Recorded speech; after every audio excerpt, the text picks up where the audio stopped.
YouTube? This is Nate from the Scrub Academy welcoming you to today's deck profile. Today we have Dylan Hedrick with his Yu-Gi-Oh! Day winning deck. Today he was playing Metalfoes, and I'm going to let him take over and go on with the profile. Alright, so it was essentially Michael Duke who won Sydney, Australia's deck. But essentially, you know, you just play 3 Metalfoes. All Metalfoes decks are essentially the same, but 3, 3, 3, 3, 3, 3, 3. Look at that, how easy that was. Next, the 1 Luster Pendulum. Never saw it all day, but it's in there. Helps you consistently do stuff. And you can go into Ignister. Plays 3 Archfiend Eccentric in the main deck. These are pretty much your only spell trap removal. Pretty much to get rid of strikes and warnings, because those are like the worst cards to ever run into. It played a Magispector Engine. Played the 3 Raccoon, the 1 Kieran because Kieran's broken. It played the 1 Cat. Essentially, the cat was just it was just there for another monster. I didn't really ever see it. I don't know why he played it, but I played it because he played it, and I'm a net decking scrub. I also played the Cleefort Engine, so you can go into Affinity. Pretty much, it's just Search Scout, Scout effect to get Monolith, pop the Scout, and then summon them both for Infinity. Pretty simple. Setting it up first turn, really, it just creates an obstacle that your opponent has to get over. That's essentially all it is. Almost every time I went into Infinity, my opponent had either Gamma Seal or they opened Dark Hole and Regeki. Really unfortunate, but that just wasted cards out of their hands that Metalfoes, you know, they have so much resources. So it was really good. And then the 1 Rescue Rabbit, the Rescue Rabbit just opens up Xyz plays like Gold Drivers and stuff like that that you can go into. And for monsters, plays 2 Max C. Essentially, we built this deck like right before the tournament, and the deck's supposed to play 1 Full Colts Cannon. Nobody at our locals had these. The one guy that had it didn't show up. So that's all for monsters. Pretty big monster count. Essentially, the deck is 42 cards, so it had a lot of monsters in the deck. Not so much spells and traps. In fact, there's only 3 traps. So for spells, it plays the 1 Metalfoes Fusion. You only need 1 because you're going to be searching it, and it recycles itself.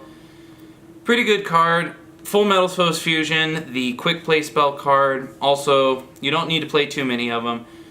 2 is actually required just so you can combo off of it. You can set one turn and then set the next one.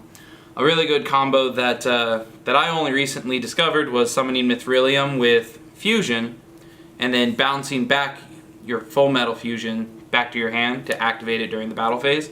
And if you have combination face up, you can go into Orichalc, which allows you to bring back the Mithrilium you used as a material and another normal monster. So like you can do 12,000 damage OTK with those cards. That's why you play 2 of them. 2 Pot of Desires, consistency. There was a lot of times like I would open both Pot of Desires, which was actually good because like I could activate one, somebody would be like Magic Drain, and I'd have the backup to ditch. 2 Painful Decision. Also just consistency reasons. You can get any skill that you need. Also, it just allows you to get monsters that you might need. You might need that Gold Driver for just a little bit of attack or a material.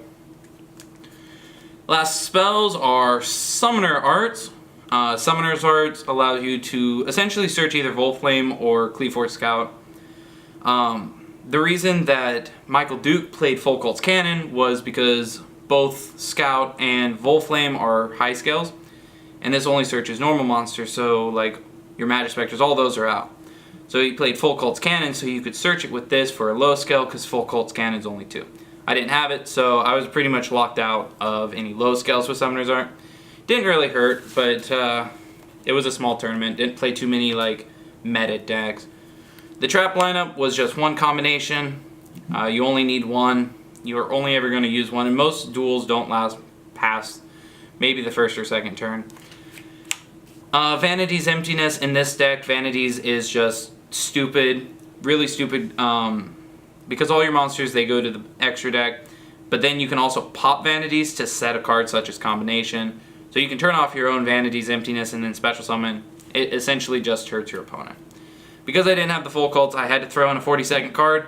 I chose Skill Drain. Most of the deck is normal monsters, so Skill Drain just worked really well. I think I only played 1 person where it actually hurt. Maybe Maybe 2. I think I played it against a Yosenju player and kept them from doing their things, their shenanigans. So it was really simple, really cut and paste main deck. The extra deck, we'll go into real quick. The 3 Mithrilium, really good combo card, also really good just by himself. He gets you, he pluses so much, he puts your opponent at disadvantages. I played 2 Alkahest. I only went into him once, and that was against a Blue Eyes player. He went into 2 alternatives in separate turns, of course. I let him try to destroy Mithrilium, went into Alkahest, took the other one. And a 3000 defense monster is pretty good, especially if I'm just going to fuse with it next turn. And then 2 Orichalc, again, just a combo piece. And it's really good to have 2 of them, just because they do double piercing. So getting 1 destroyed allows you to go into another one. For synchros, I just play the 1. The main deck, you'll notice it doesn't play Gofu, and I actually really enjoy the fact that Michael Duke didn't play Gofu, so that's why I decided to copy his deck. Gofu to me just feels really cloggy. You see him past turn 1, he's completely useless. I just don't feel like Gofu is a good card, and although Zolkin is an awesome, amazing card that can do a lot of cool things, I feel like it offsets itself. It does more harm to the deck, more bricky, than if you leave him out. So I decided to copy that deck. So the only synchro is Ignister, which I didn't even go into. Because you play the Klee engine, Cyber Dragon Nova, and Infinity, like I said before, just great cards for killing your opponent's resources. I played the Utopia the Lightning combo, really self-explanatory. We didn't have any rank 3s, like we couldn't find Totem Birds or Break Swords or anything like that, so we just didn't play any. Instead, I just loaded the deck with a couple of staple rank 4s. They just did things. I think the only cards I actually went into were definitely Orichalc and Mithrilium, and Infinity, of course. Didn't really go into the extra deck much. The side deck, though, lots of weird cards, of course. I play Trap Eater. I only had the 1, only played the 1.